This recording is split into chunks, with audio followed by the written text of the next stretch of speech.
Welcome to This Explainer. Today, we're diving headfirst into a truly cinematic, fast-paced tale of two souls who are forcefully swapped across dimensions. It's a wild ride. We're going to be balancing intense magic mechanics with some seriously gritty survival elements. And honestly, it's a story that proves raw adaptability can absolutely crush sheer power. We've got high stakes, crazy magical systems, and just a whole lot of action to get through, so let's jump right in. So, we kick things off with our main guy, Sam. He works in this bustling, super high-stakes casino, and his worldview is, well, pretty bitter. It's perfectly summed up by his own thought. Rich kids don't even have wrinkles on their clothes, and money is the iron. This dark perspective, it's heavily shaped by trauma. When he was just a kid, he literally watched his mother get murdered by a wealthy mafia boss right in front of him. And ever since that day, he's just been waiting for the perfect moment to strike back. And trust me, strike back, he does. In a matter of mere seconds, Sam totally uses the chaos of a casino explosion to assassinate his mother's killer. He doesn't use a gun or a knife, no, he uses an ordinary playing card, throws it at absolute maximum speed, and completely slices the mafia boss's neck. It is a calculated, brutal execution. It really shows us exactly how resourceful and, frankly, how incredibly dangerous Sam can be. But, his victory is incredibly short-lived. Right after the hit, Sam gets ambushed by street thugs in an alleyway and takes a massive blow to the head. His blood spills onto this mystical wooden doll, which happens to be the last memento of his mother. And instantly, his consciousness is violently ripped from his body. He's transported all the way across the universe and wakes up inside the body of an elven woman named Sarah in a totally foreign fantasy world. I mean, talk about a bad day. Now, things get really interesting, because suddenly our two heroes are bound to entirely different, game-like systems. Sam wakes up in Sarah's body and is immediately faced with this terrifying, trap-filled red interface that constantly calculates his death rate.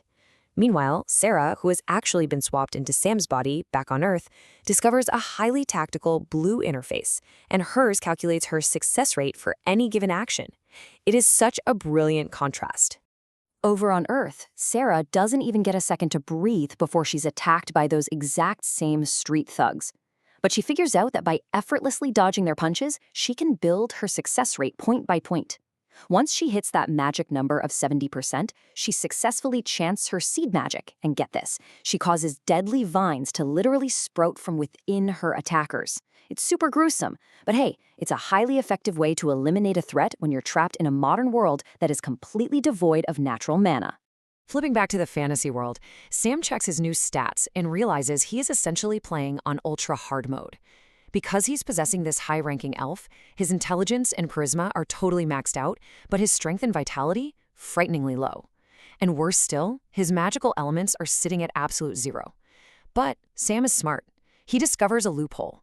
He realizes he can actually gain attribute points by surviving the deadly traps set by his own ominous red system. So Sam realizes he has to gamble big time.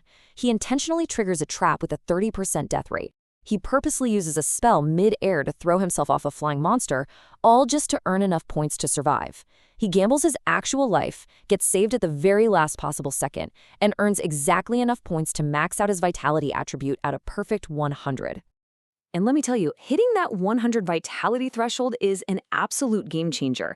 The system rewards him with a unique law skill called Wood Affinity.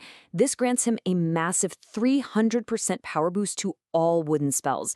Plus, it gives him this insane ability to heal his own severe wounds simply by eating the surrounding plants. Talk about a crazy level up. But Sam has absolutely zero time to celebrate his new powers. A devastating event known as a dragon storm is rapidly approaching. Think of these as apocalyptic monster waves that just ravage the elven world. And a massive goblin horde, led by a terrifying poison dragon, has just arrived right at the elven tribe's doorstep. Their goal? To completely destroy the sacred life tree. As the elven army braces for the impact of this horde, the fierce knight commander rallies the troops. Elder Beatrice uses her unique floral magic to grant every single elf a specialized magical weapon that perfectly tailors to their abilities. Others are getting these incredibly powerful hollow arrows or magical whips. But Sam? His lotus flower blooms into, well, a handful of basic sunflower seeds. Yeah, not exactly the legendary weapon you want before fighting a drown, right? Meanwhile, shifting gears back to Earth, Sora intercepts a highly dangerous urban legend named Kim Jae-ang. This guy has been using real magic to commit murders. Completely offended by his misuse of sacred power, Sara totally outsmarts him. Even with her own magic failing in this modern world, she manages to bind him to a strict magical contract. She strips him of his destructive habits and forcefully makes him correct his flawed ways. Now, the reason Sara takes this guy so seriously is because Kim Jae-young wields dimensional magic. In the elven world, manipulating space and time is a deeply forbidden, taboo art. It's considered sacred, but incredibly dangerous. It's this dark, twisted magic. In fact, it's the exact same magic Kim used years ago to make his own brother permanently disappear during a stage show. And right at this exact moment, both of our protagonists are pushed to the absolute brink. Sara, who got set up by Kim Jae-young's associate, is completely cornered by a fully armed police force inside a modern shopping mall. Simultaneously, Sam finds himself standing in a literal massacre of fallen elves, forced to defend the front lines totally alone against a towering, massive goblin champion. Back with Sam, he realizes he has to step up. He proves it's not the weapon you're given, it's how you use it. He actually turns his useless seeds into heavy artillery. By placing a seed right on his forehead and combining his base wood magic with his new 300% affinity boost, he aggressively evolves those tiny seeds into towering arrow-towered trents. These massive plant creatures instantly take over the battlefield and just start wiping out the smaller goblins. Amidst all this chaos, the front lines really start to break down, but Sam is deeply moved by the Viper Elf's fierce dedication to their homeland. Even when they are hopelessly outmatched, she absolutely refuses to retreat. She declares that death simply returns them to the embrace of their mother tree. This raw sentiment echoes in Sam's mind, violently reminding him of his own mother's tragic sacrifice to save his life. It's a really powerful reminder that trauma can either break you or can forge you into a protector. Channeling those raw, gritty casino brawler instincts, and fueled by that powerful memory, Sam aggressively steps up to protect his new comrades. He charges head-on at the mighty goblin champion, using his insane throwing accuracy. The exact same accuracy he used to assassinate the mafia boss. He perfectly lodges wooden shards into both of the beast's eyes. He blinds it completely and stops its deadly advance right in its tracks. But the real, terrifying threat emerges overhead. The poison dragon completely bypasses the frontline skirmish. It launches a barrage of devastating toxic energy balls directly at the defenseless life tree. The elven defenders are entirely tapped out at this point, and their defensive arrows literally just melt away in the toxic breath before they can even make an impact. Faced with total annihilation, Elder Beatrice remembers a childhood promise she made to the Knight Commander. When they were kids, the Knight Commander promised to become the strongest and die the brightest death to protect her. Now, seeing her childhood friend about to sacrifice herself, Beatrice decides she's going to step in and fulfill that vow of sacrifice herself. In this deeply emotional, truly awe-inspiring climax, Beatrice sacrifices her very own life energy. She actually transforms her body into a colossal, towering red flower that effortlessly absorbs the dragon's toxic blasts, successfully saving the sacred tree. But the sheer magical energy released from her sacrifice does something even greater. It awakens the legendary elven chief Aurora from a 3-year slumber.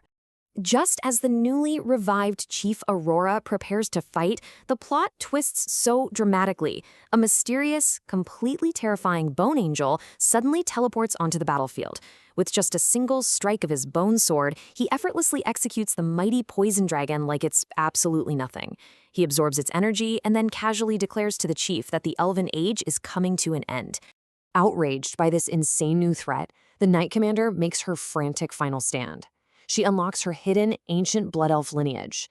This allows her to literally phase through her armor and double all of her physical stats with a massive 100% strength boost.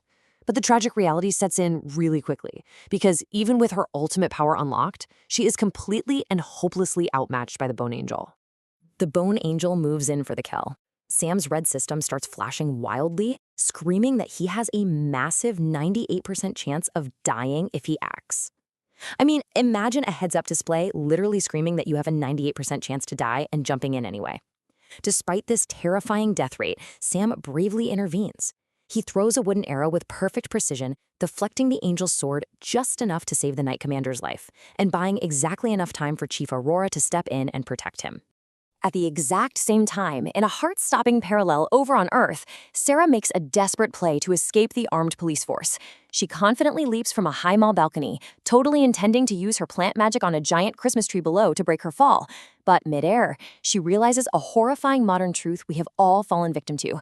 The mall decorations are totally fake. The tree is completely made of plastic, which means her magic is absolutely useless. And guys, that is exactly where the source material leaves us, with Sarah helplessly plunging toward the concrete without her magic, and Sam trapped in a clash of apocalyptic titans with a 98% death rate staring him right in the face. We really have to ask, how will our two heroes possibly survive these impossible cliffhangers? It is such a brilliant setup that just leaves you desperate to know what happens next. Thanks so much for joining me on this explainer, and definitely keep exploring these